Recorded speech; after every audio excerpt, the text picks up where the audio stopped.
Disregarding the potential dangers posed by wild animals is a lesson learned when it's too late. The hippopotamus holds a common perception of a cute and bubbly demeanor. But that is quite a far cry from the truth. Although their rounded features and cute babies may seem so inviting, it's not a good idea to get near these giants. They are known to be quite dangerous and don't have the best history when it comes to humans.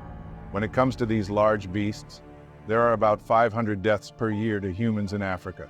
The number is shockingly large and outpaces nearly any other animal on Earth, making them the deadliest land animals in the world.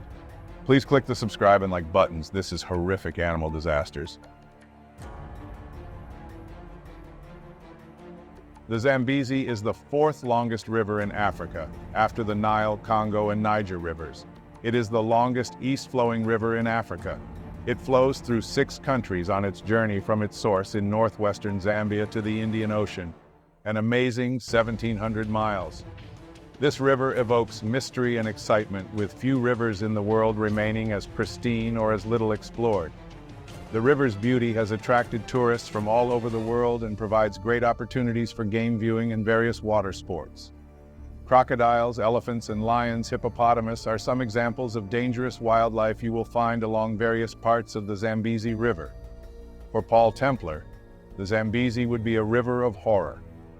March 9, 1996, was the date on which Paul Templer had, as he puts it, a bad day at the office. Paul Templer was working as a canoe safari guide in Zimbabwe, spending his days guiding tourists down the Zambezi River. He'd point out all of Africa's incredible wildlife: elephants, lions, giraffes, crocs, and of course, hippos. I could go with the cliché it was a day that started like any other, but it didn't. It started with a sense of foreboding, Paul recalled. A friend of his who was supposed to be leading a canoe safari had come down with malaria. For some reason, he was having a feeling of trepidation, like something was just not the way it was supposed to be. But the opportunity to lead the safari was too good to pass up, cruising down one of the most beautiful stretches of river in the world. Things were going pretty well. Then they came across a pod of about a dozen hippos, just wallowing in the shallows. So Paul pulls up next to them and begins to explain to the tourists the facts about hippos. Of course, there's always someone on a safari who asks if it's true that hippos kill more people every year than any other animal. The answer is yes. So that's why we're going to stay away from them. Let's go around them, Templer says. Paul had 7 canoes on his safari, 3 filled with tourists, the other 4 by Paul, and 3 apprentice guides, Evans, Ben, and Mike. The canoe piloted by Evans was knocked off course and into deeper water. Suddenly there was a deafening thud, and Paul knew exactly what had happened. A giant bull hippo had charged at the young guide's canoe. Paul turns just in time to see the canoe about 4 feet out of the water, and the guide was catapulted into the river. I thought, that's not good. And I told my clients to paddle back to safety, Templer said. Paul paddles towards Evans. Hey, hang in there, I'm coming to get you.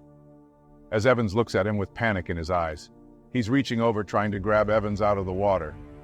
As Evans is reaching out of the water, their fingers almost touch. Suddenly the water explodes and everything goes dark. I'm somewhere deep and dark and dank. I'm trying to move, but I can't, but my legs are moving around, Paul said. From my waist up, I'm not dry, but I'm not wet. I get one hand free and I can feel the bristles on a hippo's snout. So now I know where I am. It was slimy, slippery, and wet. It smelt like a rotten egg. Paul Templer is far down the hippo's throat. He manages to grab a hold of the tusks and push himself out and burst to the surface. He comes face to face with Evans and says, "We really need to get out of here." So he starts swimming to safety. When he looks back, he sees Evans still in the same spot and he wasn't going anywhere. Evans was in a panic, his eyes popping out of his head. Adrenaline was overwhelming him, so Templer swims back for him. As he's trying to grab his hand, he's hit from below. The hippo is back for more. So once again, Paul Templer is waist down in the hippo's throat. The hippo is just thrashing him around. The hippo spits him out again. He's swimming for safety and making pretty good progress. But then, a giant bull hippo is charging towards him with his mouth wide open. He chomps down on Templer. His head, neck, and shoulders are outside one side of his mouth, and from his waist down is outside the other. The hippo goes berserk. Templer remembers at one point the bull hippo threw him up into the air and he did a crazy sort of half twist in the air. The hippo catches him in his mouth as Paul is falling. The bite was so hard that he thought the hippo was going to chop him in half. The tourists look on in horror as they're watching Templar being tossed around like a rag doll. Paul recalls, "For me, everything was going in slow motion, which was really quite fortunate as I could think it through. I could think, okay, hold on to the tusks, because I had hippo tusks boring through me, and I figured out that if I held on to them, then my flesh didn't tear so much." The hippo took him underwater and back to the surface multiple times.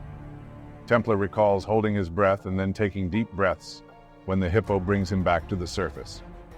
This went on for a while. Then the hippo got tired and swam for deeper waters with Paul still in its mouth. I remember lying at the bottom of the river, realizing I was wedged inside the hippo's mouth. Looking up, I could see green and blue in the sunlight on the water's surface, and when I looked around, I could see my blood mingling with the water, Paul said. Templar recounts, "I just remember thinking, I wonder if I'm going to bleed to death or if I'm going to drown. It was just a very matter of fact. Could I or the hippo hold their breath the longest?" Suddenly, the hippo lurched towards the surface and spat him out again. This time, fellow guide Mike in the Saftey kayak, showing incredible courage, paddled in, and Paul manages to get into the kayak. "So that was the front end of a pretty bad day at the office," Paul Templar says. Apprentice guide Mike did what he could do to patch Paul up by tearing up some shirts and performing basic emergency first aid. Meanwhile, Ben, the other guide, paddled off to find Evans, but it was dark, and then there was no sign of him. Paul's blood was flowing by this point. The pain was excruciating, and he knew he had to make a life or death decision. I had to decide, do I stay or do I go? Do I shut my eyes and just drift off, call it a day? Or do I keep my eyes open and fight my way through it? I had this incredible sense of peace beyond anything I could ever experience. So I made my choice to carry on, and the second I made that choice, oh my word, my body was infused with more pain than I ever thought a body could handle. The pain was so intense that I wished I'd made the other choice, to die. But by then, I didn't seem to have that option. The tour group made it to the shore, but was a man down. Evans was gone. They found his body 2 days later, but without a scratch on him. The young guide had drowned. Paul had survived the Hippo Attack, but the hard work was about to begin. It took 8 hours to get to a hospital that had a surgeon who could work on someone with such severe injuries. Paul Templar suffered 8 major bite wounds. His left arm from the elbow down had been crushed to a pulp. All the skin had been torn off. He had tusks through his shoulders. Both arms were barely attached. He had a punctured lung, which Mike had sealed with Glad wrap from a plate of snacks. His Achilles tendon was torn out. He had a tusk through his foot, the back of his neck, his head, the top of his spinal column, the front of his face, and his cheek. He may have survived, but the surgeon couldn't save his left arm. The moment Paul heard it was going to be amputated, he became furious at the world. Templar recounts, "I was being kind of an ass in the hospital because I was feeling sorry for myself. But then the surgeon said something to me that changed my life. Paul, you are the sum of your choices. You're exactly who, what, and where you choose to be in life. But one thing no one can ever take away is our choice over what happens next, how we respond to it, how we show up. And I think that's what the hippo taught me." Paul returned to the river not long after his recovery, traveling in a canoe with a custom-made single paddle. "I think I saw the hippo one more time. I was told by my fellow guides that I screamed so high and so loud that it scared the hippo off. I never saw him again, though," Paul says. These days, he spends more time as a motivational speaker, sharing his miraculous story of survival across the globe. Hippo attacks happen in an instant and they're often fatal, but every now and then a hippo attacks a person and they live to tell the tale. When looking at the surface of the water, stay alert for hippo activity. Identifying a submerged hippo is trickier than spotting one on land. Hippos can hold their breath for 5 minutes at a time. So just because you don't see a hippo doesn't mean one isn't hiding under the surface.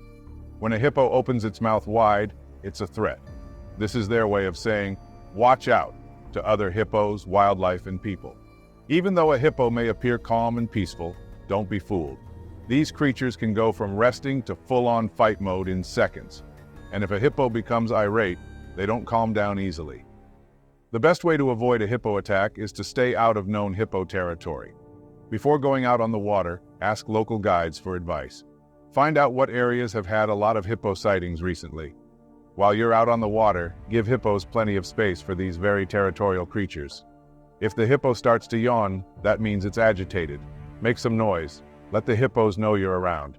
Hippos don't see people as prey. If they don't feel threatened, they don't have any reason to attack you. To avoid scaring hippos and triggering an attack, make a little noise with your paddle. Try beating the side of your boat or hitting the water's surface a few times. The noise will let submerged hippos know you're passing through so they can avoid you.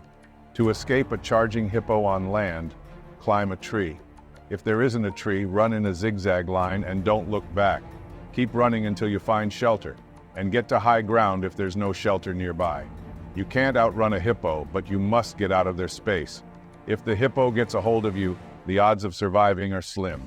That's why the best thing you can do is get as far away as possible. So, when a hippo charges you, don't stop moving until you're somewhere safe. Vital tips so you can make it through a horrific animal disaster.